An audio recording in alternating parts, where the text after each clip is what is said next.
West Brom reached the playoffs last season, losing in the semi-final to Southampton, but far more significantly for the Albion than even promotion would have been, they had an end to Lai Guochuan's reign as owner that's proved ill-fated and reckless, but they've got a good future in store by the looks of things under the more responsible ownership, we hope, of Shilen, Patel, and they have one of the best managers in the Championship in Carlos Corberán, who looks like he might just be sticking around. So, with the league looking a little bit weakened from last season, is this a great opportunity for West Brom to seize the advantage and become one of the front runners for promotion in 24-25? Plenty to discuss then in this summer deep dive.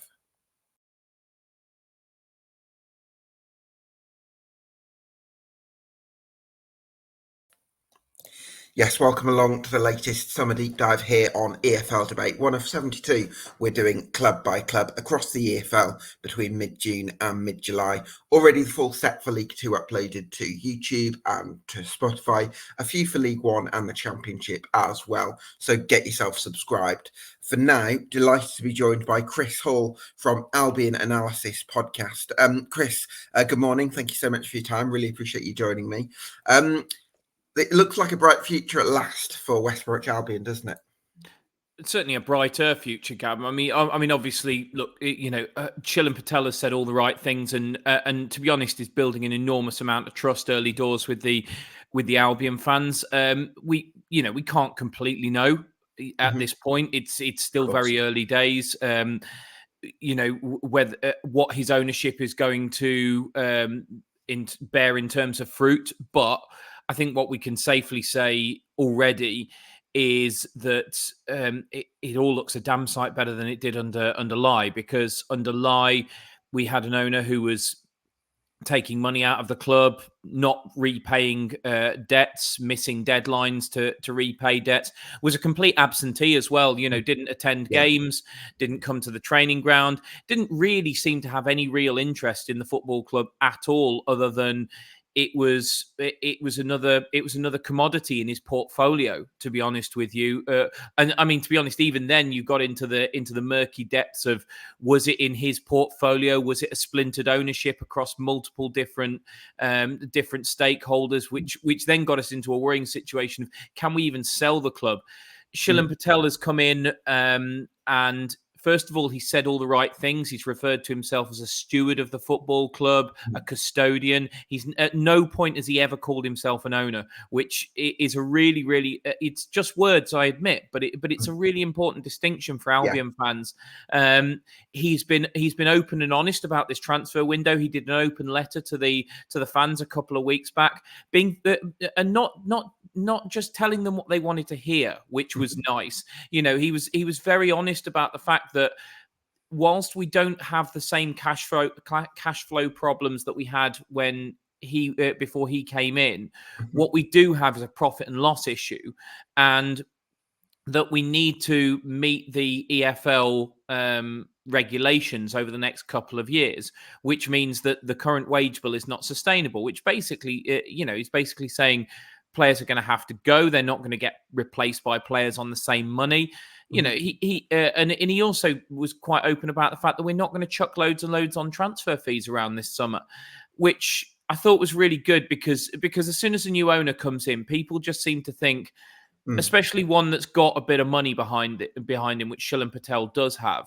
People think, oh, this club's just going to spend. Yeah. And the reality of EFL rules are that it doesn't matter if you've got the richest owners possible, and the Premier League rules as well. You've seen this with Villa. Villa have got some of the richest owners around, but they still had to sell Jack Grealish to fund some spending, because otherwise they'd fall foul of profit and loss rules. Of course, they found other ways around that this summer, but we won't talk about that. But the fact is, it doesn't matter. You can have all the money in the world, but if you don't meet the regulations, you're going to get hit with points deductions. You're going to get hit with fines. And to be honest, you're gambling on a situation where you get out of the division a bit like Bournemouth did before you get hit with the regulatory fines, and you're then worried about coming back down because as soon as because once you're obviously out of the EFL, they can't do anything to you anymore because you're not their club. But you can as soon as they come back down. I think that happened to QPR, didn't they? They got up, and then when they came back down, they got hit with a heavy fine like a couple of years later. So you've got to play within the rules, and we are trying to do that. And he's being very open and honest about it. His links with Bologna, who obviously have just defied all expectations in Serie A, got into the Champions League, which is absolutely unreal. It could be 2 and 2 making 5, but you do have to look at his connections there as a minority stakeholder and go, well, if he does need to dip into a club for advice, potentially even for some loans, he's got a really good club that he can plumb into there. Certainly has. I think what I agree. By the way, I think it's really important that even though this is a new regime and a new era for West Brom, hopefully, and there is a lot of excitement about the long-term prospects of the club, I can see how keeping short-term expectations reasonably modest makes sense, because although you don't have the problems you had in terms of having the owner that you had before Shilen Patel, some of the problems that the owner created are still there, mitigated by some of the. I think you had a really good. Was it a COO that's done some good work in the last 12 months? Mark Miles deserves a name check, because Mark Miles, as you know, Gab, my background is I used to work at the club. I worked with Mark for the 8 years that I was at the club. But Mark was the head of facilities then. I think he ended up as a non-executive director before I left the club. But he's never been a chief executive. He's never held any role where he effectively runs a football club. He's done a very important job in the background, but it's never been overseeing things like player recruitment and the overarching strategy of a football club. He kind of got thrust into that role. I mean, I'm sure there was more reasons than this, but probably part of it was that he was the most experienced person left on the board, with the most knowledge of a football club. As I say, I'm sure the reasons run a little bit deeper than that, and I'm sure I'm doing Mark a little bit of a disservice by saying that. But the reality is, he didn't have the CV to say, I can be a chief executive. And the job he did in that role, which by the way, despite rumours, I'm led to believe he still holds. I know the company that Shilen Patel owns appointed a new chief executive, and people equated that to them being the new West Bromwich Albion chief exec. As I understand it, that's not the case. Mark Miles still holds that position. The role he did, in a role that he has absolutely no experience in whatsoever, was nothing short of incredible. I think people looked at us last summer and thought, there's going to be a fire sale here. That West Bromwich Albion are going to be a bargain basement. We got derisory offers for a number of players: John Swift, Brandon Thomas Asante, Alex Palmer, and Mark Miles just dug his heels in, and in the end said, if you don't pay value on players, we're not going to sell. Now, that was a really risky strategy, because if we had got to December and the takeover had not been close, he would have had to have sold those players at even less than the value that we were being offered in the summer, because we just would have been in such a desperate situation that it would have been sell off the house silver for brass prices without a shadow of a doubt. Yeah, but he played a calculated gamble, and my goodness me, did it pay off, because he left Carlos Corberán with a squad that could challenge, and he managed, he managed to not lose players at bargain basement prices. And now we go into this summer, we will probably need to sell one or two, which is why when you were doing your intro and you sort of talked about, can we sort of, I think you said, can we take the championship by storm or whatever? I think the turnover is going to be so great. I don't see us being this season's Burnley from a couple of years ago, Right. Yeah. or Leicester up until the point where they tried to win I don't both. know if I said seize the championship Oh, by storm. I said seize the opportunity. oh, sorry. Okay, I fair enough. I do think it's an open league, and I do think you've got the best manager in the championship in I Carlos agree. Corberán. Now Kieran McKenna's gone. Yeah, well, let's not have that debate again. We could fill a podcast with that one. I still say the resources Carlos worked off versus the resources McKenna Sure. did, and the circumstances. But what I would say is we're going to have a lot of turnover this summer. Okay. We've already seen a lot of players go. We're a threadbare squad at the moment. We've had 2 come in. We've released a heck of a lot. We've re-signed a couple, but Cedric Kipre is basically gone as well. One that we did want to keep, but won't be.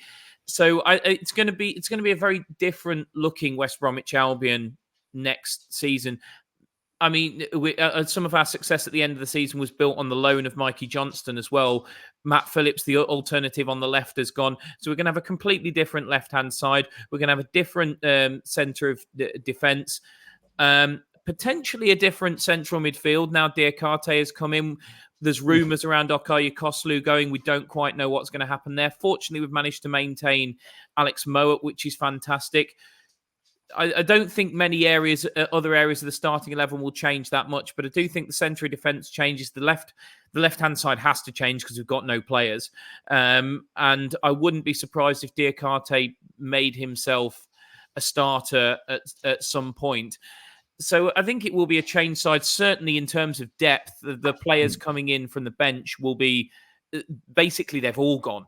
Pretty much every backup player we've got has gone. So that will all change. So I think there's a real rebuilding job there for Carlos Corberán, but he can do it. And credit to Mark Miles, because Mark Miles gave him the foundations to, 1, challenge last season, but 2, go into this summer and it not be a complete turnover of the entire starting 11. And it so easily could have been. And Mark Miles is a huge part of the reason why we're not in that situation.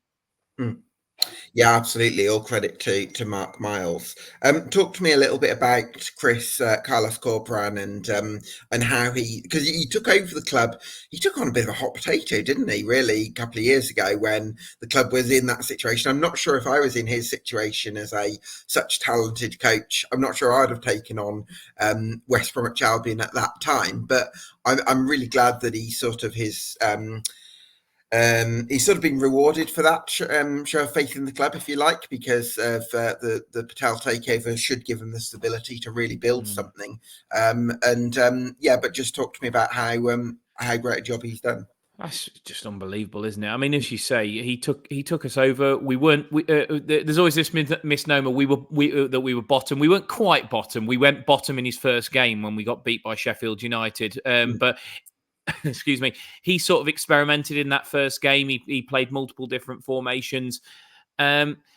He took over from Steve Bruce, who, let's be honest, was a disaster. You say a hot potato. I'd say Steve Bruce had burnt the potato to a cinder. To be honest with you. He'd made a pig's ear of things. The club was in a mess anyway. I mean, there's no getting away from that.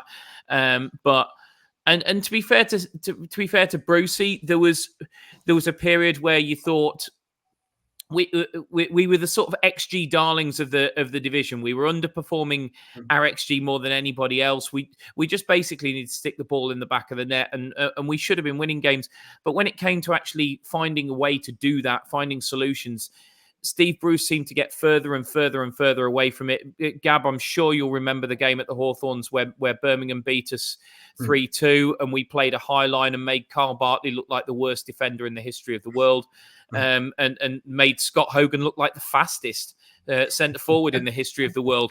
He's not that quick, Chris. Well, neither of those things are true. Carl Bartley is an outstanding defender at this level, and Scott Hogan really ain't that fast. But we made both of those things look the case, and I think at that point, I think reality hit home for a lot of Albion fans. I think that if there was a real thought of, we could really go down here. We really are that bad. And for Carlos Corberán to come in and let's not only not go down, but come within one result of making the playoffs last season. Yeah. Well, it And was. then, I think you would have in 22-23. I think you could have made the playoffs. I think it was Alex Palmer getting injured, and then maybe one other big injury, like a centre back or something like that. It was a host of them, Gab. We lost our entire left hand side. Matt Phillips was foolishly brought on for the last 20 minutes of an FA Cup third round replay against Chesterfield, where we were already 3-0 up, and I don't know why he brought him on, but he immediately did his ligaments and was out for the rest of the season. And then a few weeks later, Grady Diangana, who'd taken over that position, was just really starting to get into his stride, and he limps off the side of the pitch, and his season is over. And then we even got to the point where Adam Reach, who was stepping into that position, his season got ended, and we ended the season with no left hand side players. Mark Albrighton was having to play out there, and it was not a good fit at all. No. To be honest, there was a lot of factors in that season. To be honest, I'm not going to play the world's smallest violin for West Bromwich Albion, because at the end of the day, that season, which had the World Cup in the middle of it, everybody experienced injuries towards the end of it, because it was such a long, weird season that everybody suffered. I mean, lest we not forget, yet again, we lost Daryl DK that season, as we did last season, as we did the season before. We've had a lot of bad luck when it comes to injuries, mate. We really have, and I think the job that Carlos Corberán has done. We still there, mate? But he's just an absolutely phenomenal job. And sorry, but yeah, he's just an amazing job. And oh, sorry, go on, Gab. I was just saying the internet connection's a bit slow. Yeah, it went a bit dodgy for a minute. Yeah, went a bit ropey. But no, I was just gonna finish off saying, I mean, look, when we talk about everything that Carlos Corberán has done, it's worth throwing into the mix. I mean, people go on about assume that West Bromwich Albion have got like loads of money. Carlos Corberán hasn't spent a penny. Like, he has not spent a penny. Last summer, his signings were loans and frees. Now we spent a couple of quid this summer. Still not particularly big money. We've bought from minor leagues. We've brought from the Swedish top division and the Austrian Bundesliga so far. So again, we're not throwing around crazy money. But when you look at some of the money that some of the teams in the Championship have been able to spend, and compare it to what Albion have spent, yeah, okay, we've still got the high wage bill, but let's be honest, a lot of those players were, poorly recruited on too much money. Some of them have come good for us down the line, but I mean, should we have spent the kind of money that we've spent on them? Probably not.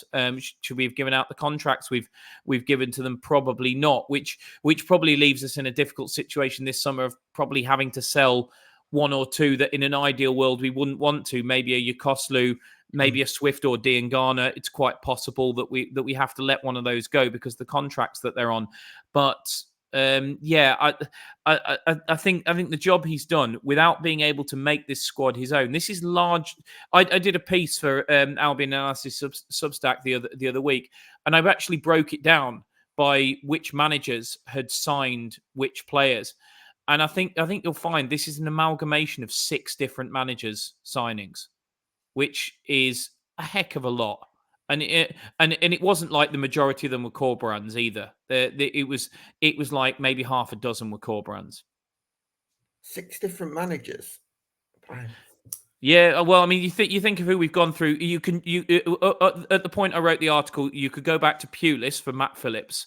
And then after that, you had signings for Darren Moore, Slaven Bilic, Valerian Ishmael, Steve Bruce, Carlos Corberán himself. There was we've gone through and. I don't think there was a Pardew signing in there, but there was. And if you used a little bit of journalistic license, you could throw Sam Allardyce into the mix because he initially brought Yokoslu in on loan. Right. So there you go. A bit of an amalgamation of different ideas. So I think that's going to be a big thing for West Brom to have, because there will probably come a time where there becomes interest in Carlos Corberán and his trajectory as a coach. I think there already has been, Gab. In all fairness, I think I think we've kept the wolf from the door the last couple of seasons. I think we've seen off Leeds twice in terms of him. I think from what I hear, Leicester were very, very interested this summer, but just purely the fact of the financial situation they find themselves in the Premier League, they, in an ideal world, did not want to pay a compensation figure for a manager, and I'm led to believe the compensation figure in Corberán's contract is somewhere around 4 million, because he signed a new contract after Leeds tried to get him the last time after they sacked Jesse Marsh at the end of that Premier League season. season. £4 million for the right manager, I think, is a bargain. Well, you look at how big a difference it can make. It is, unless you're in Leicester's situation where they're already facing a points deduction potentially for, I mean, it's all circumstantial, Gab. I agree with what you're saying, that the value in him is there, but you could show me £1 million house that's worth 3 million and say, Chris, you can have that for £1 million.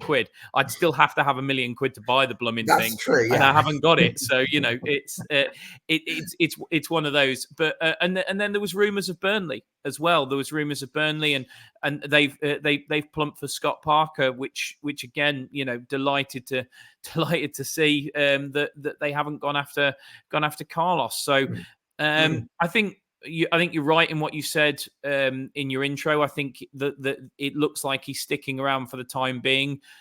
I'd still be very, very worried when that first round of sackings comes in the Premier League, which will normally come around the sort of October or November international breaks. And because I think there'll be some serious interest in him if we're doing well. It's weird. It might almost benefit us to have a slightly iffy start to the season, because it gives us a better chance of keeping our manager. Not that I'm saying that that's what I want, but I think it is. I don't want to be negative for Albion fans out there, but I do think it's a matter of when, not if, we lose Carlos Corberán. Carlos Corberán is not the West Bromwich Albion manager for the next 4 or 5 years, because if it goes well, he gets plucked by somebody else, and if it goes so badly that nobody wants him, he probably gets fired. So, I just don't see it. And I think I lean heavily on the side of it will go well, and somebody will take him. So, which brings me to the point about the importance of a sporting director and having some continuity between coaches, which I think is really crucial in a modern era. It's not something you've been able to prioritise, I guess, because you've had so many issues and you've been sort of badly mismanaged. But do you think that that's something that the club should be looking at then? Yeah. 100%. I think find me a well-run club that doesn't work under that structure now. You know what I mean? As you say, Gab, the thing is, you've got to have that continuity. That's the key word. The days of the manager doing everything top to bottom are gone. And look, you've seen this. I mean, look, our malaise set in with Tony Pulis, and I don't mean this negatively towards Tony Pulis. I know a lot of Albion fans feel a certain way towards Tony Pulis, and frankly, he did ruin my football watching experience for a couple of years. But in terms of the job he did, look, you can't bring in a leopard and then expect it to change its spots. You know what I mean? We knew what we were hiring in Tony Pulis, and in terms of what he does, he did a very, very good job for a period of time. But the other thing you're getting with Tony Pulis is you're getting a man who wants to run a club from top to bottom. And he doesn't want interference from elsewhere. He doesn't want interference from people above us. Because, again, going back a few years, Gab, as you well know, we had one of the best sporting structures, one of the most progressive sporting structures around when Dan Ash was at the club, a man who's just walked in the door at Manchester United. Even after that, I know Richard Garlick doesn't get the credit that he deserves, and he did a much better job than a lot of people want to give him credit for. He followed on from Dan and did very, very well. There's a reason that he was taken then by the Premier League and now by Arsenal. You know, these guys don't hand out jobs as a competition prize. You know what I mean? Richard Garlick, have a draw for the lucky people. Exactly. Richard Garlick is a world-class operator. That's why he gets to work for world-class operations. That's the bottom line. We went through a period where we were the blueprint for a lot of mid-sized clubs, the clubs that didn't have Champions League or European money or a affluent owner who could pump money in left, right, and centre. We were the blueprint. We were the new Charlton. We were what Charlton Athletic had been for years and years in the Premier League. The West Bromwich Albion were that example. And the problem is, with Lai coming in and Pulis coming in, we had an owner who didn't understand that, and we had a manager who wanted utter autonomy. And the owner gave it him because he didn't know what else to do. Yeah. And Pulis ran the club from top to bottom, which is fine while Pulis is there. But the second he goes, it creates a complete void. And that's what we've had since Pulis walked out the door, is a void of because every manager we've brought in since really has wanted to work in a sporting structure. Now we kind of had it a little bit with Luke Dowling. He was not a good thing for the football club. He was he ripped up the academy. He made some very bad signings, some very expensive signings as well. I mean, we'll not even go there with Ken Zahor for £8 million on a 5-year contract. I mean, geez, and amortizing Carlin Grant's payments over 6 years, just disastrous. But I mean, at least he was somebody in situ. I mean, at the very least, it was a body in that position. Since he's gone, there's been absolutely nobody. Ron Gourlay made noises about replacing that position. He just didn't have the power to do it in the end. That's what it came down to. I think Lai knew he was getting out, and he didn't want to pay for any more staff. And let's be honest, sporting directors, good ones, don't come cheap. Yeah. I think Shilen Patel, having worked. Or no, I shouldn't say he's worked at Bologna, because he hasn't. He's a minority stakeholder. Let's be honest about that. He's not involved in the day-to-day of the success of Bologna Football Club. But what he has is a front row seat to a successfully run football club, and he will see the way that Thiago Motta has worked with the sporting structure that they have at Bologna. I would imagine that is a long-term goal for him, but I would also imagine that he's smart enough to know that you don't come into this football club in, what was it, February? He came into to Albion, and then have your sporting director in situ by the next summer. It's a long, drawn-out process to find the right person. I honestly believe he's smart enough to know that you cannot let any manager, even one as good as Carlos Corberán, run a football club from top to bottom. Of course. And you wouldn't want him to be. Like Carlos Corberán, I think, is going to do his best work on the coaching pitch, on the coaching field, working with players, helping to improve them, getting into them, and just getting his hands dirty. To me, that's how I think Carlos Corberán operates best, and then making big decisions on game day. Why on earth would you want, as a successful operation, Carlos Corberán to be sort of partly doing that, but also having in the back of his mind, I've got to spend these hours on the phone to agents? Why on earth would you want him to be putting his energy into that? Put your energy into what you do best. And I don't think he is doing that, Gav, because to be honest, we've seen this enormous shift in our business this summer. We've been probably the most predictable club for business over the last couple of years. We've brought in players from British clubs. Our business 2 years ago was Wallace and Swift. I mean, two of the most predictable frees in the Championship. Ukoslu, a player that we'd had on loan before. These were, these were not particularly imaginative signings. Even last summer, Maja obviously came from Bordeaux, but was a player very well known to the English game. Pippa was a player that Carlos Corberán had before at Huddersfield. We didn't exactly go and get left field players. We weren't. There was no obvious evidence of any real scouting going So, on. Chris, if it's not Carlos Corberán on making the phone calls this summer, who do you think is going to be doing that then? Well, somebody is though, Gab, and that was the point I was alluding to. Is that we've signed Torbjorn Hegem, and by the way, my apologies to any Norwegian listeners because I'm completely aware that that it's not phonetically. I'm pronouncing it phonetically, and I know from having heard him say it, it's much more complex than that. So my apologies for my awful Norwegian pronunciation. But until somebody tells me how to say it properly, it's Torbjorn Hegem to me. We've got him from the Swedish league. We've got Osman Diakate from the Austrian league. Now, somebody's got to have been out scouting these people.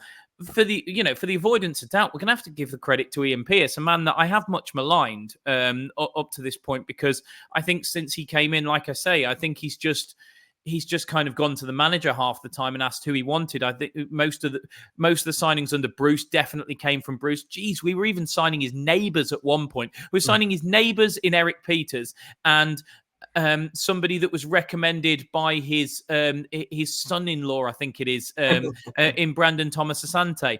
I mean, that's how unimaginative our business had gone. We'd gone old school. We'd gone back to the 90s. But something's changed this summer. Something's changed because we've gone left field. Now, I don't know whether there's somebody else behind the scenes, whether Ian Pearce has turned over a new leaf, whether he's been working really hard on making sure that we've got quality scouting in European leagues. As I say, without knowing, I just have to give him the benefit of the doubt and say, because the man who holds the job title that is in charge of our recruitment is Ian Pearce. So until somebody tells me differently, I'm going to have to give the credit to him. Sure. As much as I think it's a complete departure from what we've seen from him in the past. And I do wonder whether there's something a little bit more going on behind the scenes, whether there is potentially, you alluded to a sporting director, maybe the start, the shoots of a sporting structure going on there. I don't know, and I can't know without intimate knowledge, which people like me just simply don't get. You can't possibly know. But credit to Ian Pearce, whatever, because he is running that recruitment department, and the recruitment has become much more imaginative this summer. Obviously, only time will tell whether Hegem and Diakate are any good, although the signs seem decent on them both. But it's nice to see us thinking outside the box, because the problem is, as you well know, English players, British players from the English leagues come at a premium, and we're not in a situation where we're 2 seasons ago we went and got the 2 most expensive free transfers that were out there in Wallace and Swift for a championship club. We cannot compete like that anymore. Of course, absolutely. So let's have a look through the squad then, Chris. You've got Alex Palmer in goal. Are you excited about having him this season then? Well, Gab, it's a really interesting one, because you mentioned Alex Palmer there, but what about Josh Griffiths signing a new contract? Because where did that come from? This is an England under-21 international goalkeeper. I can't believe he signed a new contract to be the number 2 for the next, he signed it till 2027. So there's nobody who's telling me, Josh Griffiths, they've turned around to him and went, yeah, you're going to play behind Alex for the next 3 years. And he's gone, where's the pen? Let me put pen to paper. Yeah. I don't know. I love Alex Palmer, but I do wonder how much longer he's going to be at the football club, because why would Josh Griffiths sign a new contract if there wasn't a promise of being the number 1 at some point? I think either way, our goalkeeping, excuse the pun, is in good hands, because I think Alex Palmer is an excellent goalkeeper at this level. I think Josh Griffiths, he gets a little bit knocked from Albion fans, because he maybe didn't have the greatest game in the FA Cup 4th round against Wolves. But the guy plays like 1 game every 3 months. How sharp do you expect him to be? Yeah. I think if he was playing week in, week out, I think we'd see what a talent he really is. Everybody tells me what a talent he is. And then on top of that, we've signed Ted Can on a new contract as well. Right. So we've got 3 goalkeepers on long-term deals there.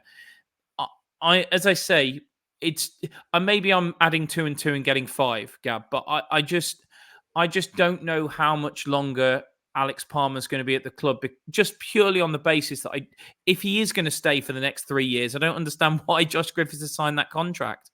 Do you think Alex Palmer's good enough to get a Premier League offer this summer then? Yeah, at the right club, definitely at the right club. I think he's got deficiencies in his game. There's no two ways about that. He's had a little bit of a blind spot for his near post at times, but some of his shot stopping is unbelievable. You look at the data, and he performs at the level you'd expect him to in terms of post shot expected goals saved. Mm-hmm. I think he's decent coming for crosses. I think the work he does with his feet has got a lot better. He can struggle sometimes if that clip ball towards Darnell Furlong isn't on. But generally speaking, I think he's decent with his feet. I think there's a Premier League goalkeeper there. I don't see him getting snapped up by a top Premier League club because, like I say, the top Premier League clubs need a player that never makes a mistake, and that's not Alex Palmer. He will let a dodgy goal through from time to time. But then we had a player a bit like that in the Premier League in Ben Foster, who was unbelievable shot stopping, but we just have a couple of little horror moments in him a season, and I don't think Alex Palmer's quite Ben's level, but I think it's similar in that he will make saves you don't expect him to make, and then he will drop the odd clanger from time to time, but he will make more great saves than he will drop clangers. And I think that a club in the bottom half of the Premier League will appreciate that because it's those big saves that rescue you points you wouldn't necessarily otherwise have got, whereas teams at the top expect to get the points, and the clangers are what stops you winning titles. Sure. So I think, I think a bottom half Premier League club, I think he could definitely do a job for, but I'm not trying to sell him. Of course. So Darnell Furlong then, Chris, you're going to need another right back because he's the only senior option there. But I'm wondering, is it a case of signing someone to compete with Darnell Furlong, or do you think that's an area where you can maybe look to try and upgrade? No. I think Darnell Furlong was a hair's breadth away from being my player of the season last season. I thought he was unbelievable. I think he's absolutely phenomenal. I think the way he's grown into what Carlos Corberán has asked of him is just fantastic. I think the way he drives into central areas, but can also keep the width as well, is brilliant. He's not the best one-on-one defender in the division, and I openly admit that. But then that's not a massive problem in the Championship because there's genuinely not that many players who can go and commit you all ends up in the Championship. And the other thing about Darnell, and I don't know why this gets taken for granted, but people do, is what he does from set pieces. You've got his throw-ins, which create goals for us. You've also got a situation where he's the one when corners come in, he's the one attacking them. There was a point last season where I think it was about 70% of the goals that we had scored from set pieces had either come from Darnell Furlong making the first contact or Darnell Furlong putting the ball into the box. Like, the guy is a menace from set play. To be fair, you could do with him getting on the end of his own long throws. I mean, if he could somehow transport him, he'd throw the ball and then transport him into the box and then get on the end of it. Well, this is it. You absolutely could, but no, he's a fantastic player. I agree with you. I think we need another option. Pete and I were talking about this on Albion Analysis. Obviously, it looks like Ethan Ingram's. In fact, Ethan Ingram's gone to Dundee. I tell you what, Chris. What you need to do is talk to Danny from the One Up Front podcast on Salford City, because Danny absolutely loves Ethan Ingram. So get in touch with that guy. I'll give you his Well, give you his Twitter well, account. well, Ethan's gone now, so he's not He's out. gone. He's gone. He's gone to Dundee. Oh, right. Yeah, Okay. he's gone. He's gone to Dundee. But I mean, look, I understand that from Ethan's point of view because he wasn't going to get in front of Darnell Furlong. I think Pete and I were talking about this on the pod, and I think what we were saying was from to our mindset. Caleb Taylor didn't have the season of development at Bolton that we hoped he would have last season. And for me, I would like to see Caleb Taylor go out on loan again to develop. And personally, I would like to see us bring in somebody who could play right back and centre half as a loan to cover those two positions so that Caleb Taylor can actually get that development because I think, unfortunately, for a number of reasons, he stalled last season. Interesting. He did very well. I think with Caleb Taylor, I think he did very well at Cheltenham.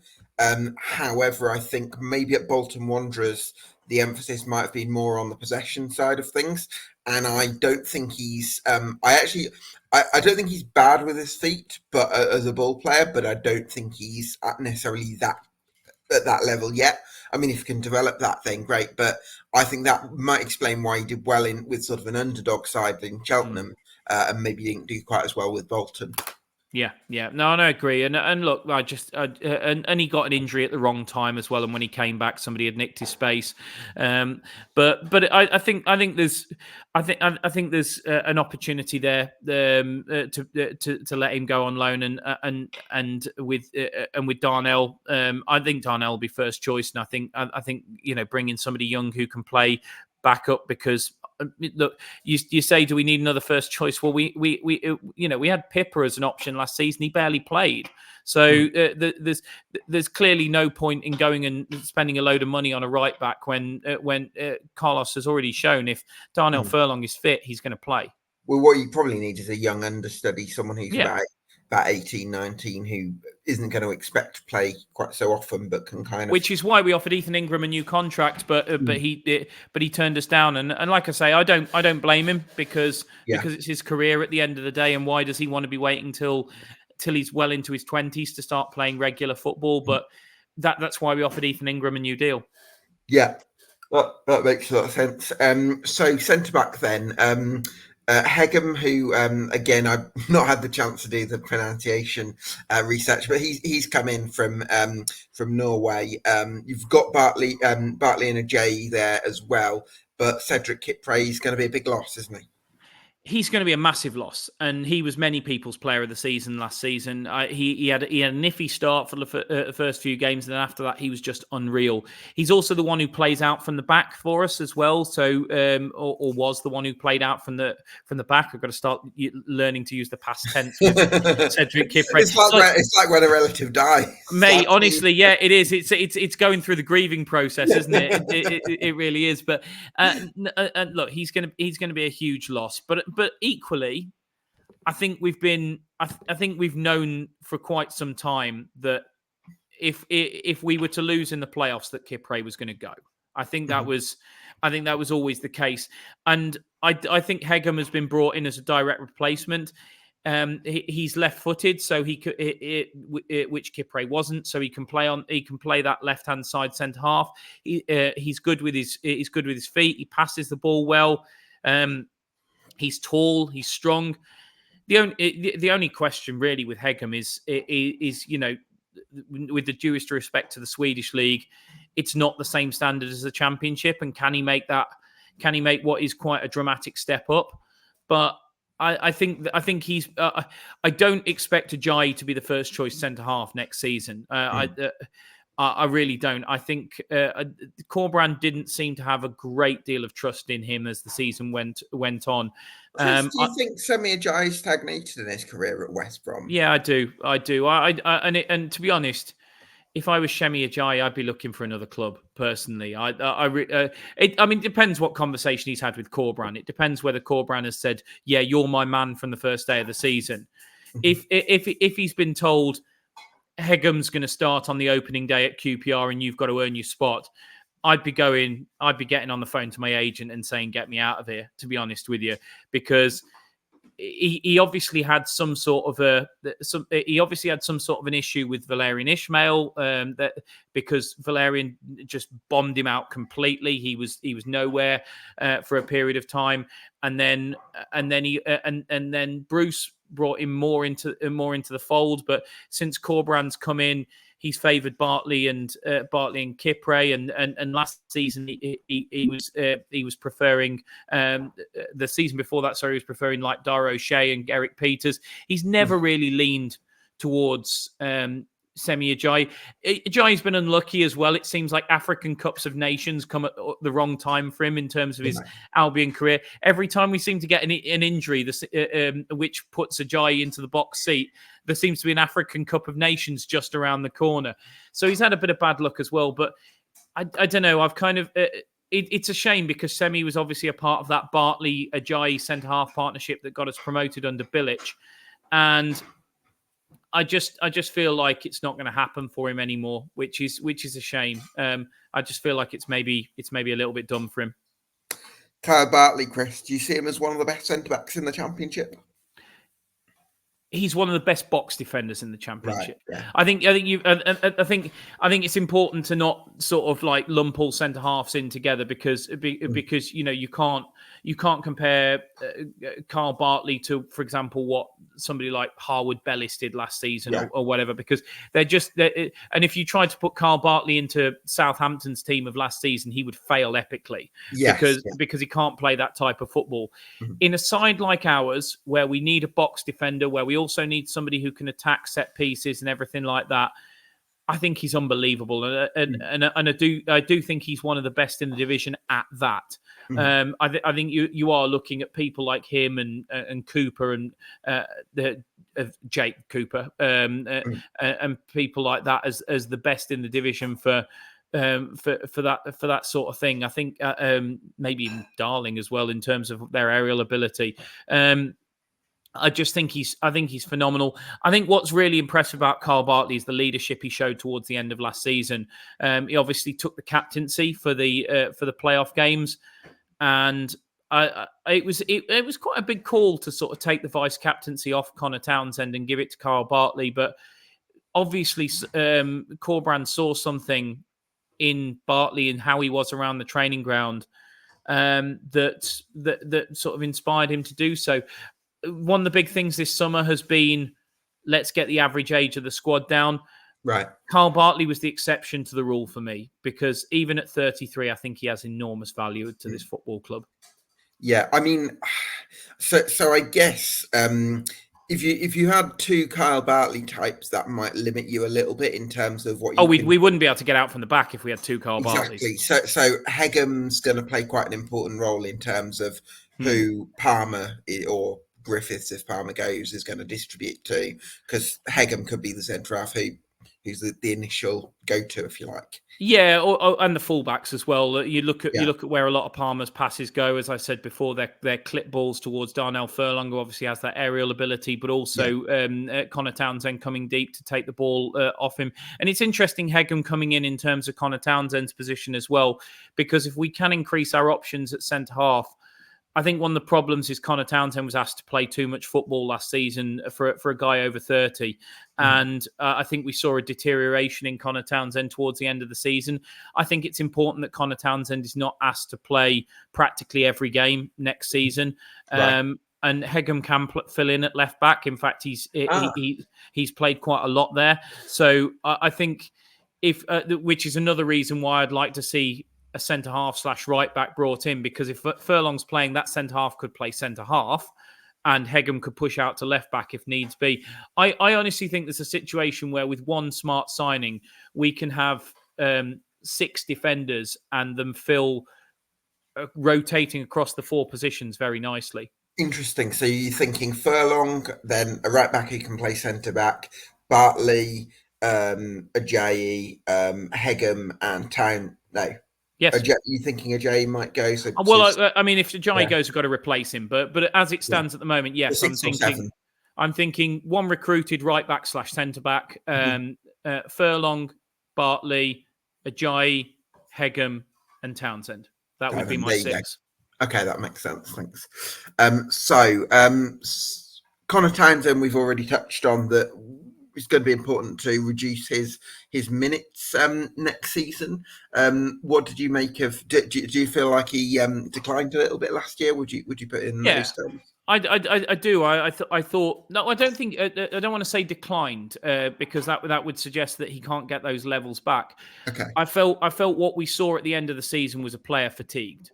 right. I thought we saw a player who was over 30 and had been asked to play too many minutes. Okay. Due to there being absolutely no viable alternative, really, in any real way. And I just think he struggled a little bit. He came back from an injury quite quickly, and he didn't really look the same player afterwards.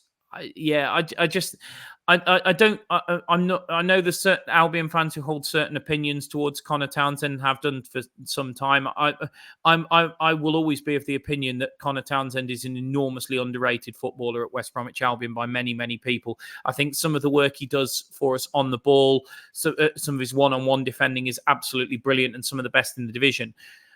But what I would also say is that as a player gets into their 30s, like championship football is rigorous, and you cannot go back to the well time and time again with these players, because otherwise the well's going to get empty.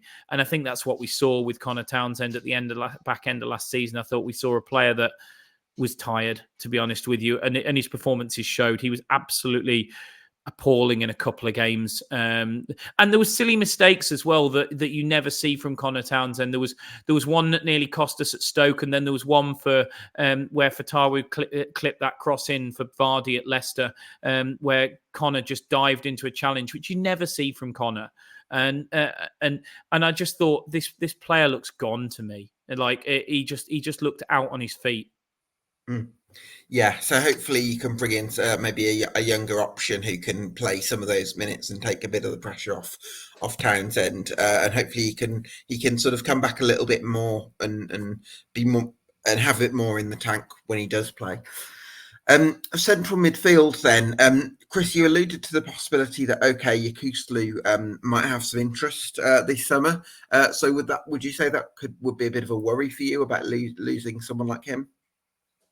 No, and I don't mean that disrespectfully towards Okai, because Okai's been an unbelievable player for us. But if we were to cash in on Okai Yokuslu, and you never know how much is in all of this, because Okai gets linked to Turkey every summer, and it's like the Turkish. I don't know. The Turkish press seem to see a Turkish player playing abroad, and they want to bring him home to like Fenerbahce or Besiktas or whatever. You know what I mean? And Trabzonspor is another one that always gets linked to Okai, and you never quite know whether there's anything really in it. But again, those rumours have sort of swelled up this summer.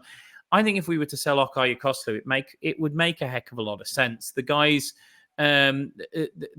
contract is going to run out. It's the last time to really make any money off him. He's also going into his 30s. So if you actually tied Okai down to another contract, you're not going to make any more money. Not going to make any money off him at the end of that contract. Mm-hmm.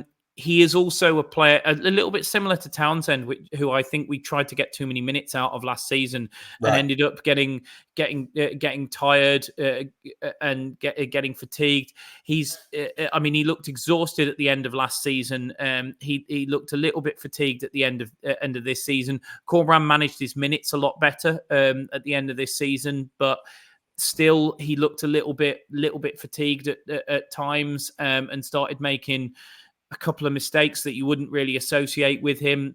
He was another one who made an error at Leicester, trying to bring the ball down when Vardy nipped off him and won the penalty. And I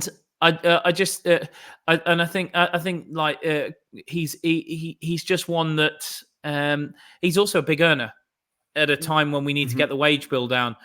I would not be happy to see him go by any stretch of the imagination. I think he's a fantastic player. We always use the expression he's a Rolls Royce of a player for the Albion, and he absolutely is.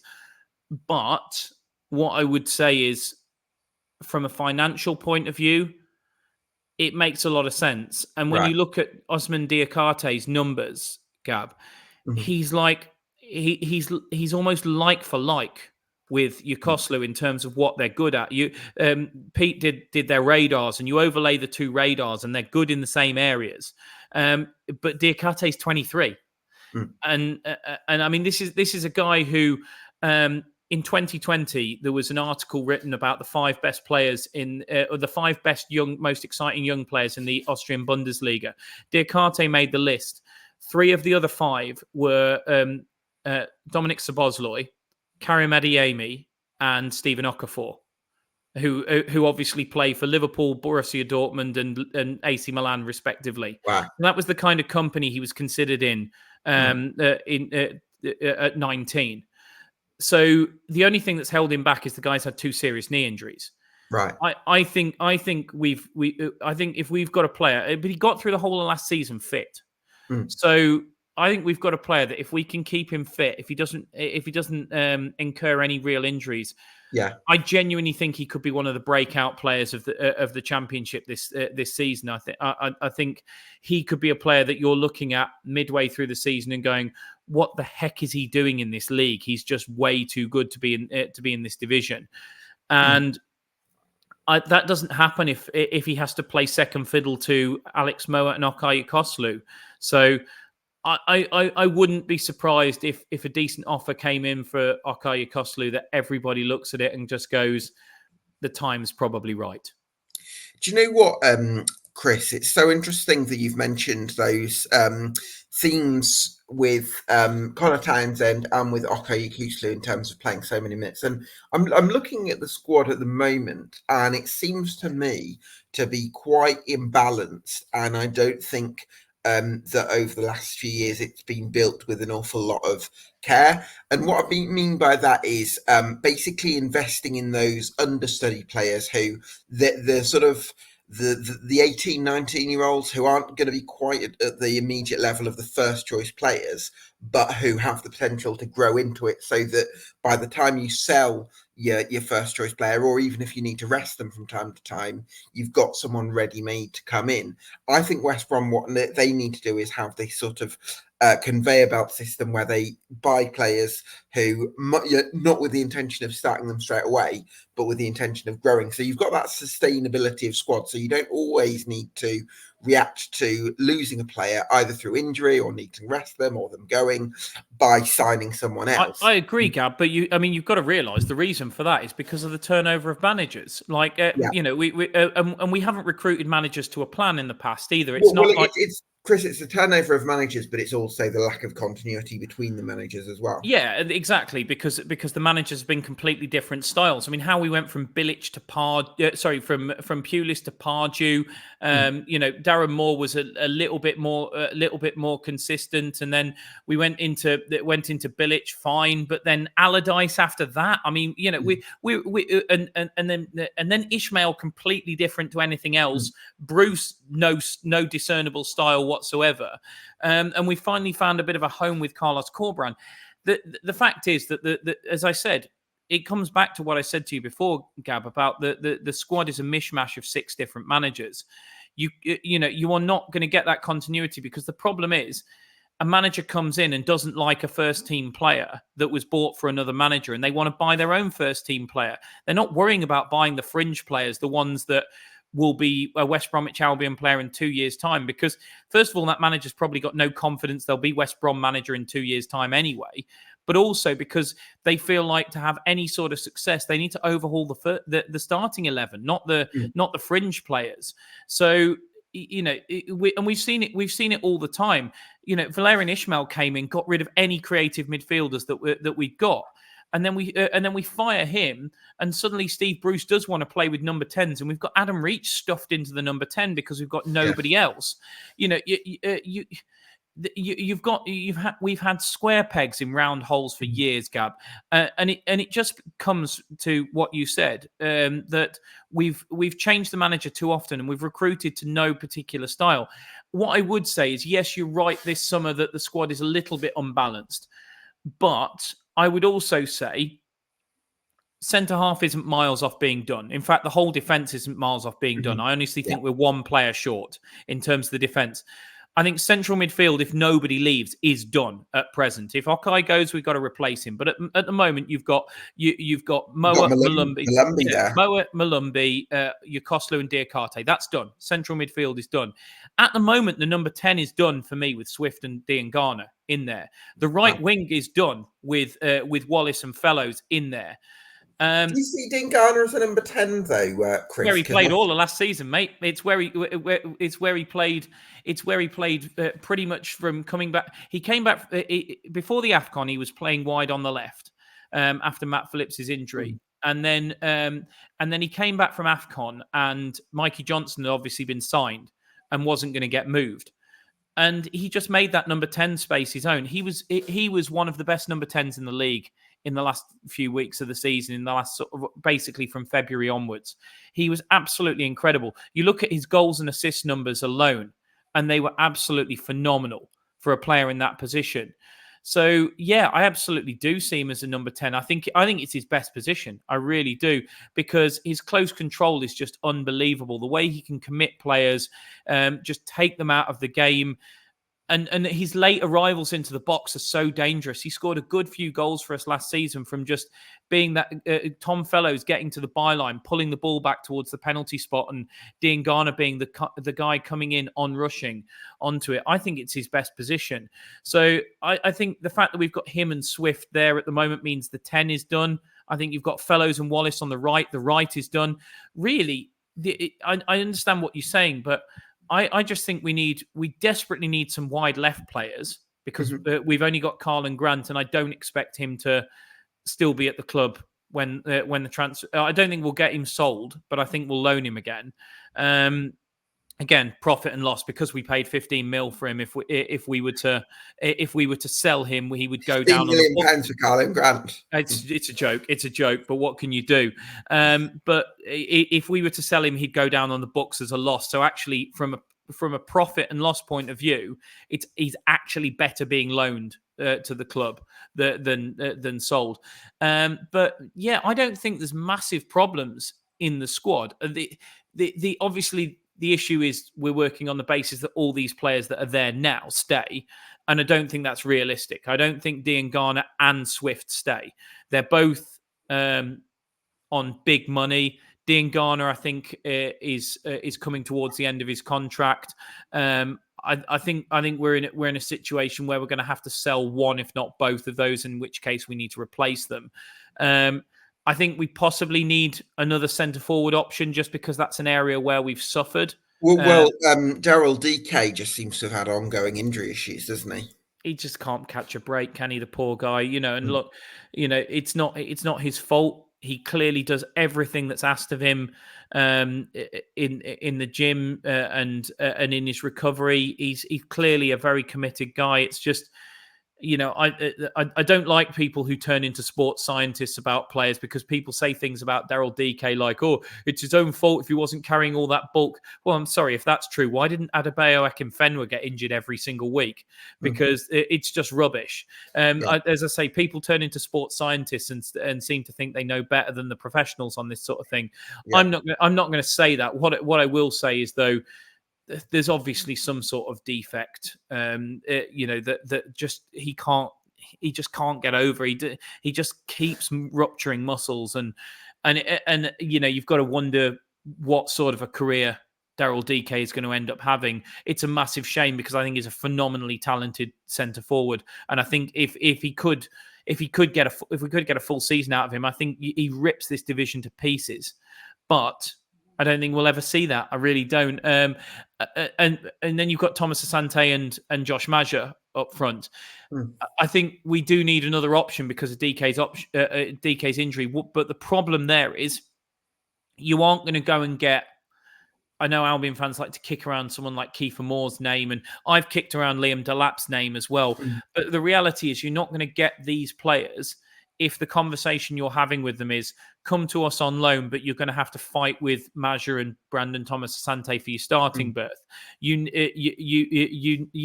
to be able to say to these players that they're going to start. And I don't think that's possible. I think actually what's more likely for us is that we probably need to go and look at Premier League 2 and find someone who hasn't had a loan yet. You say that, but having I think in the last couple of years, Brandon Thomas Asante has probably started more often than might have been the plan.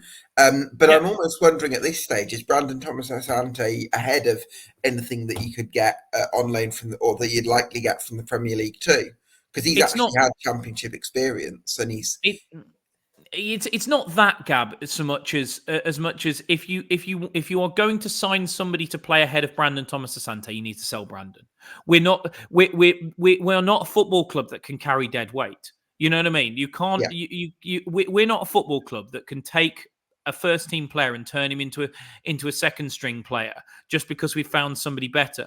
I realise there are championship clubs who are in that situation, and all power to them. Good luck to them.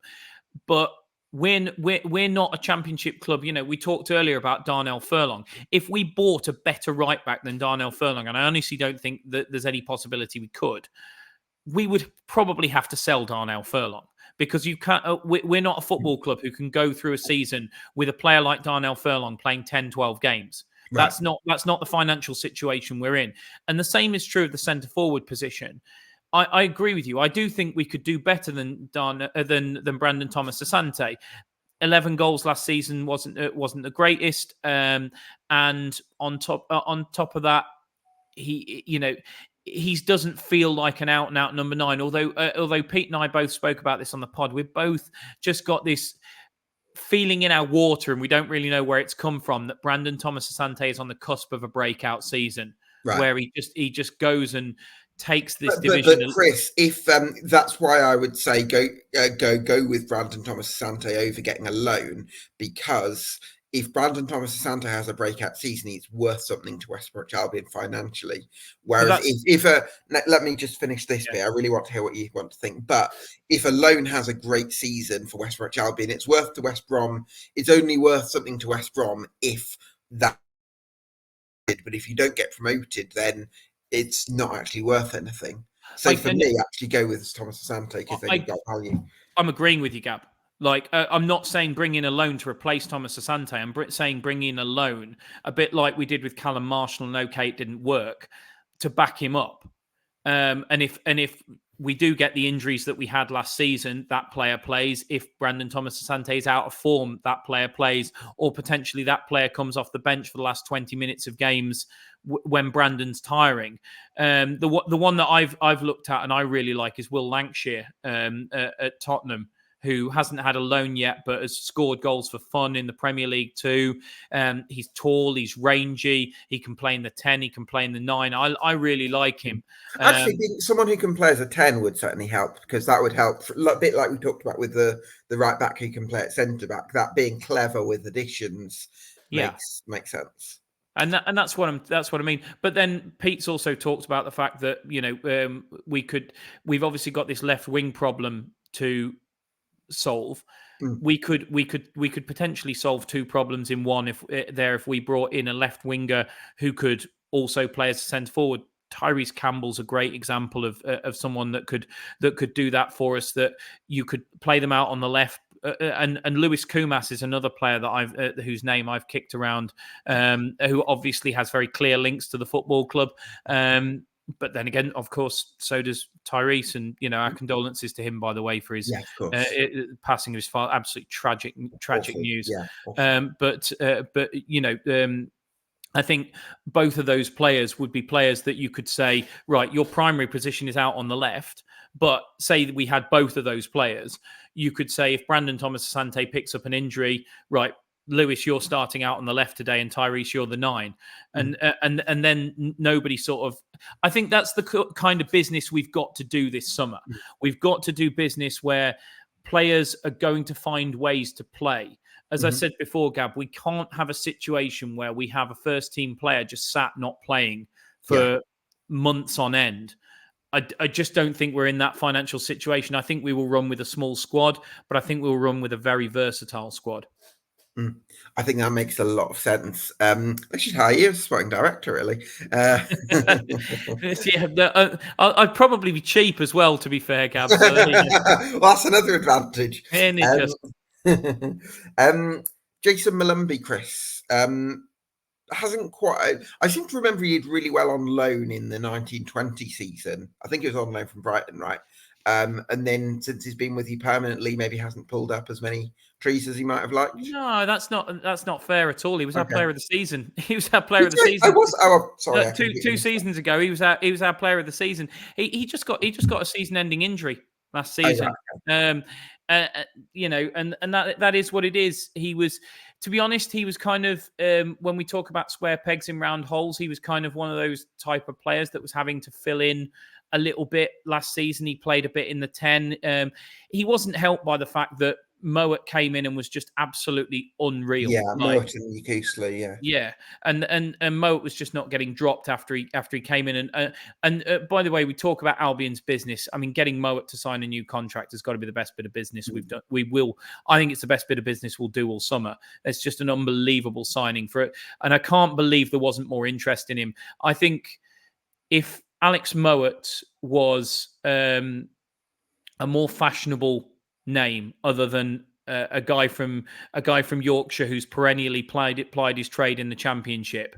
I think his age, Chris. I think the economy of football is such that there's a massive bias towards younger players. Possibly, Gab, but even so, on a free, there's no risk attached to a free.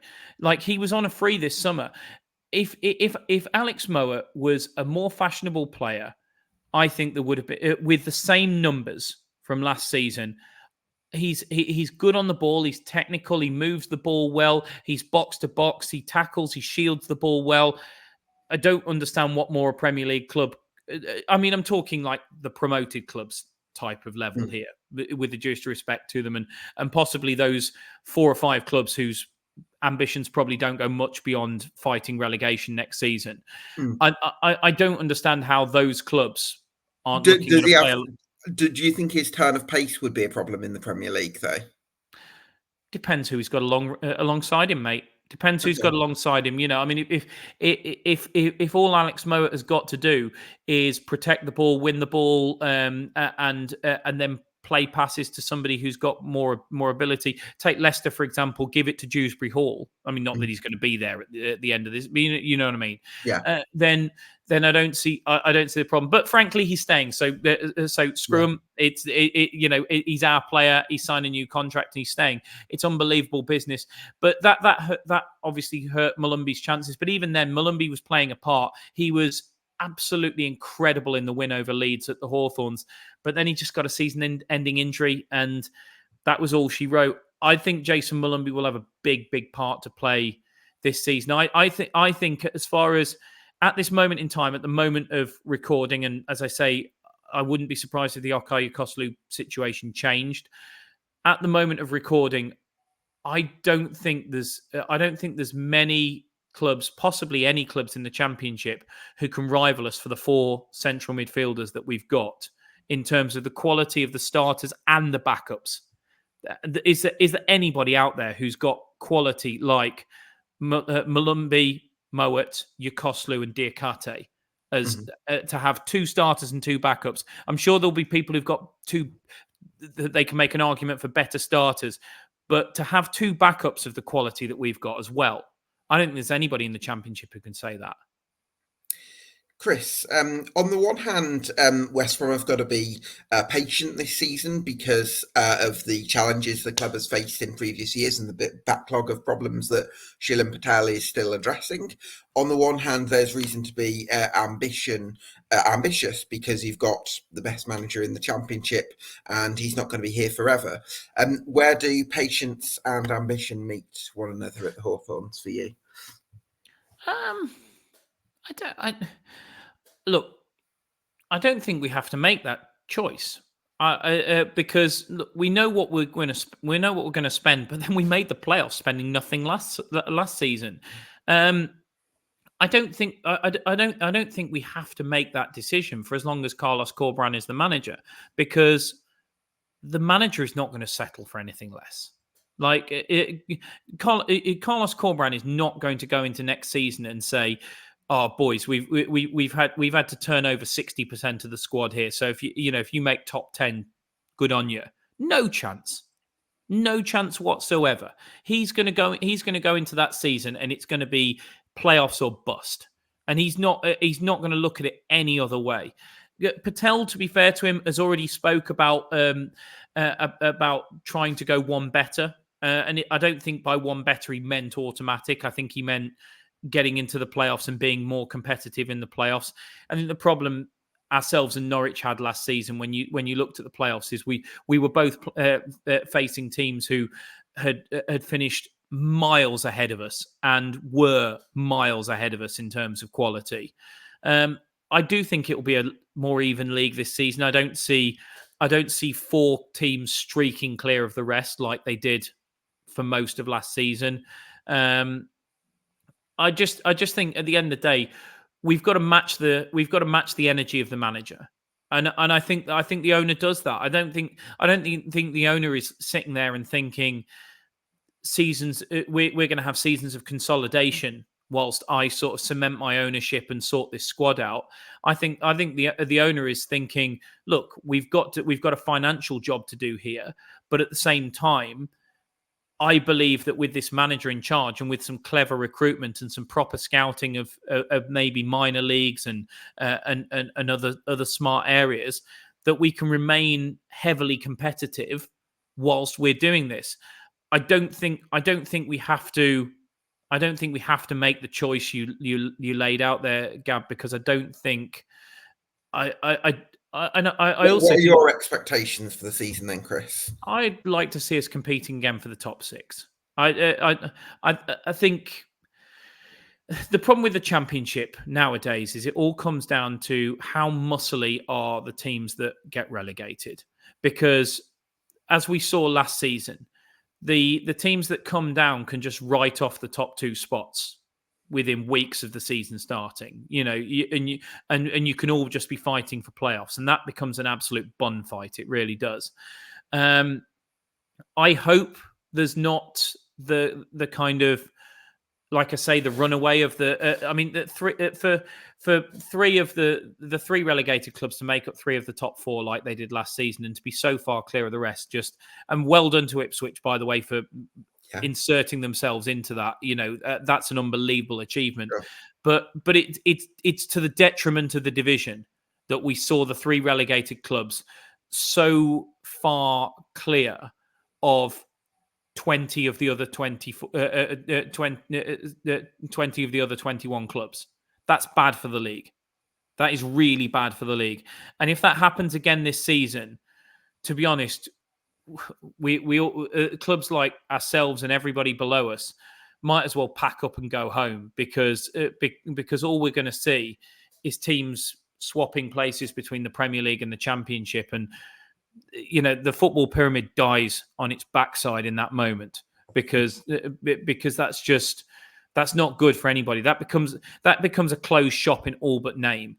And that's what we fought against with the Super League, for crying out loud. And we don't want this for football. So it depends what those relegated clubs can do. I personally think because the 3 promoted clubs came back down, I don't think they'll be as strong as what we had last season with 3 fairly well-established Premier League clubs coming down. Leeds had been there for a few years. Leicester had won a blooming league title while they were up there, and Southampton had hung on for a few years.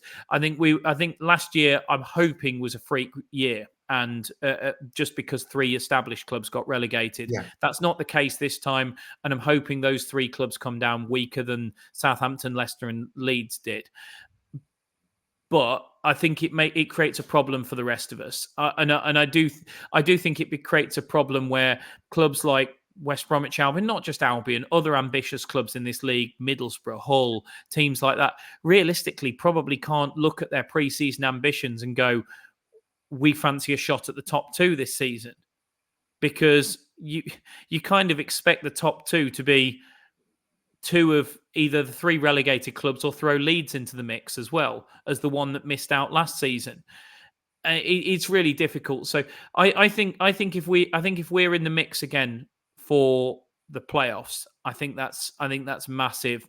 And I think if we get into the playoffs, the ambition has got to be more competitive, because we were just blown away by Southampton in the end. We were comfortably second best, and the same was true of Norwich. And I think you just want to see a more competitive playoffs if we can get in there. That makes a lot of sense. So if we were to look at how close you are to a starting 11 that's top six capable, if you like, stop me if just from this conversation, this is what I'd kind of put together. You've got Palmer if he stays. If not, you've got a great young goalkeeper in Josh Griffiths. You've got Donald Furlong at right back, who's your player of the year contender. Kyle Bartley, Kipre's gone, but Hegem hopefully is going to be good enough, although a bit of an asterisk there, you might say, because we don't quite know yet. Maybe Moat and Yakuslu in midfield. I think Townsend at left back, I think you missed out there as well, Gab. Townsend, I might challenge Townsend a little bit. I'm not. If we're looking at players, I'm super confident are good enough for that level. I'm not sure. I think Townsend can do it, but I'm not. I would probably put a question mark there. We finished fifth with him playing practically the whole season last season. So I think I think he's already proved himself good enough for a top six team. But I just don't think he needs to play as much football as he did last season. But he starts the season as a starter. I almost guarantee that. Okay. All right. So then we've not mentioned Jeb Wallace yet. I mean, how important is he going to be, do you think, Chris? Yeah, I think he's going to be really important, but I think he's going to have to fight for his place. What, for the fellows?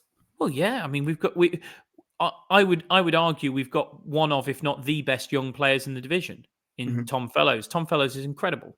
And for anybody to tell me that Tom Fellows isn't going to start the season as our wide right player, it seems odd to me. So it's a little bit, where does Jed Wallace fit into everything? Wallace could be a lovely option to have on the bench, to be fair.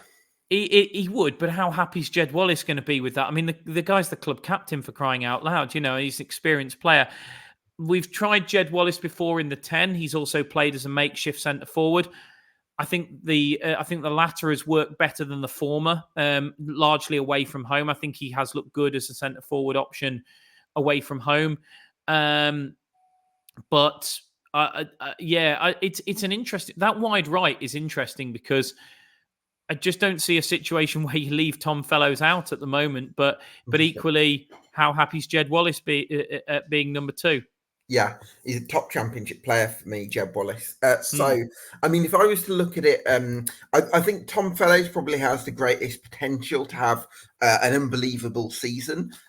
Jeb Wallace, I feel like I'm more, from right now, I'm probably feel instinctively more confident in, but we know how things can swing, how, you know, because players can develop at different rates. So I think that's a really exciting position. So for me, I would say there's probably 1, 2, 3, 4, 5 or 6 players that I'm super confident in that can get you to a top 6 level. Then for other areas, there's new signings like Hegem or Diakite who could come into that equation, and Fellows who could end up having a barnstorming season. But I still think there's a few question marks where I'm not 100%. I don't think we're as far off. I don't think we're as far off as possibly you would suggest. I mean, as I say, you've got Furlong and Bartley, who was superb last season. That's 2. I've counted them. Palmer. I do think. I think you've got to count both the central midfielders. They were incredible, Moat and Yakuslu. I think Dean Garner was unbelievable in the 10. Fellows as well in the 7. And whilst I don't. And whilst I don't think that Townsend should play as much football as he did last season, I think he's proved himself more than capable for a top 6 team. Dean Garner's was 10, Chris, surprises me a little bit, because I would have thought his running style would translate much better to a wide position. So I'm actually quite surprised to hear how well he's played as a 10. No, he was absolutely phenomenal, mate. To be honest with you, it was. You look at what he did at the back end of last season, and it was just absolutely tremendous. So I think it's got to be. I think it's got to be massively respected. The role he played in the brilliant season that we had in that 10 role after he came back from the African Cup of Nations. He was nothing short of a revelation. I mean, there was a period from the sort of Coventry game onwards where he scored, assisted, then went 2 games without either, 2 assists, an assist. Like, he was absolutely brilliant in that role. He really was tremendous. Okay. But then I'm not completely convinced he'll still be at the club at the close of the window. That's the only problem there. Okay. So I'll go up to a 7 possibly then if you got Dean Gardner there, and then again maybe there's Brandon Thomas-Asante could have an amazing season up top. So so there's players like Brandon Thomas-Asante and Fellows who could be brilliant. There's Diakite. I think we're only missing a wide left and a striker. I really do, Gab. Okay. In terms of starters, I really and we definitely need we need to be able to change things at left back a little bit, but I don't think we're more than 3 players of the starting 11 short. The problem is at the moment we've got 0 depth in the squad. Right. Okay. Interesting. So Chris, what's the biggest reason for you to believe that West Bromwich Albion can meet their ambitions this season? You've mentioned him, Carlos. Like, to be fair, Gab, I'm glad you said it, not me. You've said it multiple times. We've got the best manager in the Championship. Yeah. And I'm amazed we've still got him, to be honest with you. And every time a season starts and he's still our manager, I'm amazed we've still got him. People are sleeping on Carlos Corberán. Fair enough. Happy with it. Long may it continue. We had a situation last season where Liam Rosenior got nominated for the manager of the year with the EFL ahead of him. Liam Rosenior didn't make the playoffs and got sacked. How is Liam Rosenior more respected than Carlos Corberán? It's a joke. And nothing against Liam Rosenior. I think he did a good job. Yeah, so do I. And I think he's knowledgeable. I think he understands the game well. But I'm sorry, anybody with any semblance of football intelligence would not sit here and tell me that Liam Rosenior had a better season than Carlos Corberán last year. So it seems like, and it's the same thing that I spoke to you about with Moa. It seems like there seems to be a bit of a blind spot for our players. Maybe it's because we're not overly easy on the eye all the time. Maybe we're not the team that you're going to want to sit down and watch 46 games a season of, because it's not the most thrilling football all of the time. We're certainly not this barnstorming. We're not like Plymouth were at the start of the season. We're not that sort of certainly not what Ipswich were last season, which was just harem, scarem, and fun, to be honest with you.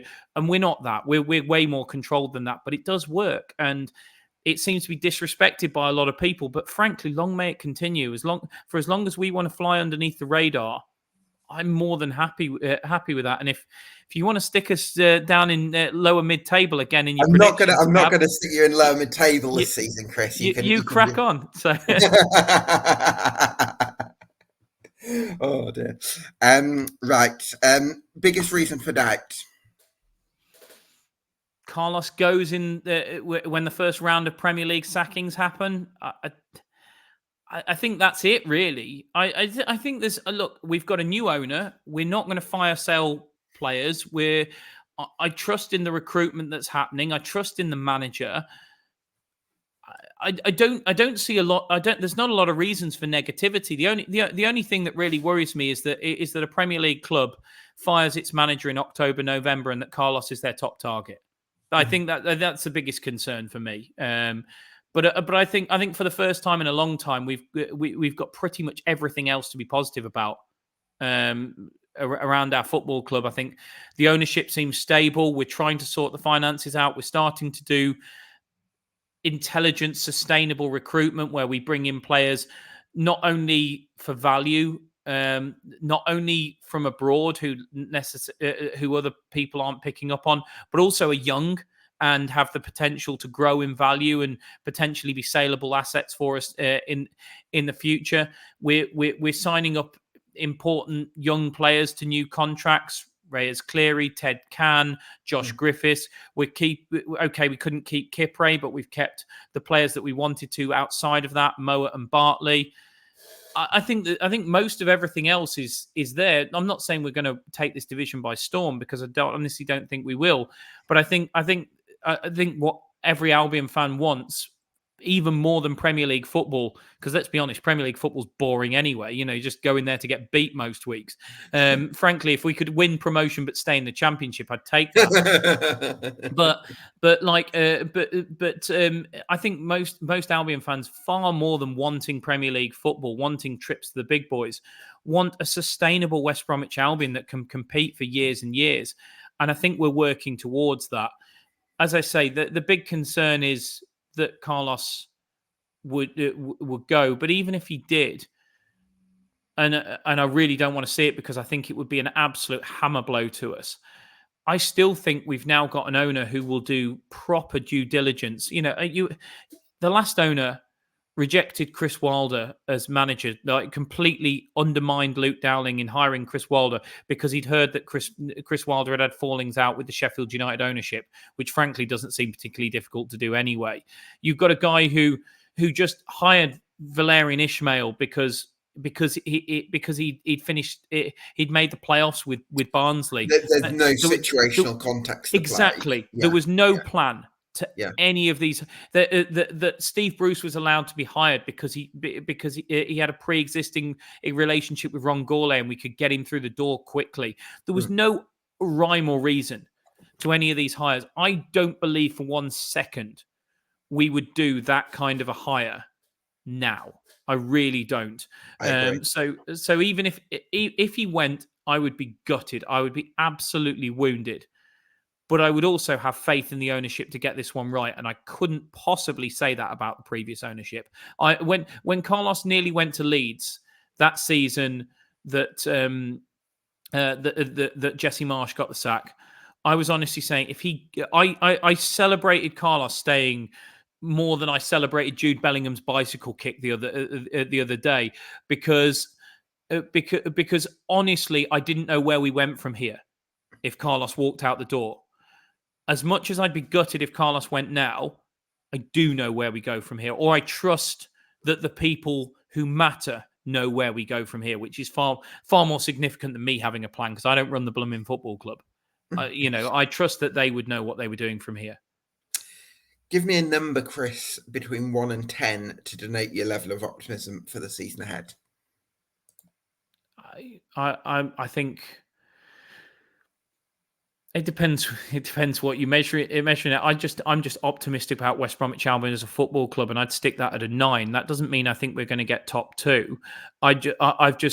You've got to remember, I and every other West Bromwich Albion football fan have had years up to this point where we've sat in front of people like you, Gab, and had to talk about whether we will even have a football club in a year's time. And it's not about optimism about where we'll finish in the league or anything like that. It was genuinely. You could have asked me on a scale of 1 to 10 what my optimism was for the club surviving 2 years ago, and I would have given you a low number. So, to have gone from a situation where I had to worry about that to my biggest concern is whether the manager goes or whether we get a new striker or whatever, frankly, just feels glorious. And I trust this ownership. And that's why it's a 9 for me. It's not about believing that we will romp promotion or even win promotion or even make the playoffs. There was I don't know whether you saw it. Giannis, the basketball player, did a brilliant interview after he got asked. He's at the Celtics, isn't he? I think. No, sorry, he's at the Bucks, the Milwaukee Bucks. He got asked after the Bucks got knocked out of the NBA playoffs whether they'd failed, and he said, "Look, there's no failure in sport."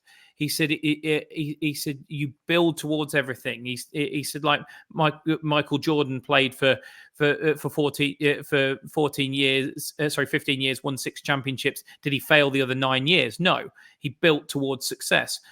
And that's how I feel about Albion. If we make the playoffs, great. If we make automatic, even greater. If we don't make the playoffs, it isn't the end of the world, because we're turning over the squad. We're making it younger. We're bringing in sustainable talent. We're bringing in players that can make us money down the line. Playing And the that, infinite game.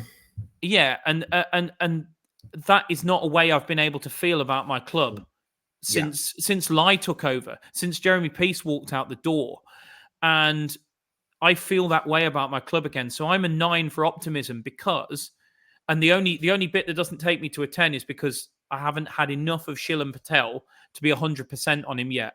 But I am 90%. I honestly believe in this guy. And I might end up with egg all over my face and look completely stupid and be totally wrong, because he could turn out to be another bad owner.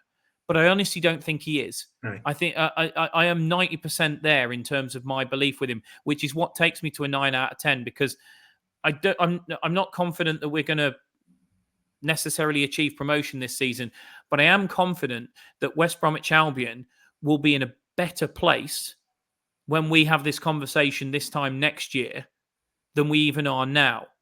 And we're now in a better place than we were 6 months ago. And that's all I really want from my club. So in terms of a 9 out of 10 of optimism, I'm optimistic that my club will move forward. And that's all I've wanted. It's all I've wanted for 7 years. And I haven't seen it. Now I am. Chris, that's a great place to end it. Thanks so much for your insight. It's been great to get your thoughts on West Bromwich Albion. Everyone, go check out the Albion Analysis podcast for all the latest insights and opinions. You can also subscribe to EFL Debate on YouTube and on Spotify. Drop us and a comment check out below. our Substack as well, please. check out the Albion Analysis Substack, of course. You can also drop us a comment below if you've watched this episode on YouTube. Let me know how you think the Baggies are going to get on this season, or if you've enjoyed this episode on Spotify, please do leave us a review, because that would help us out a lot. And we'll see you again here on EFL Debate for another summer deep dive very soon.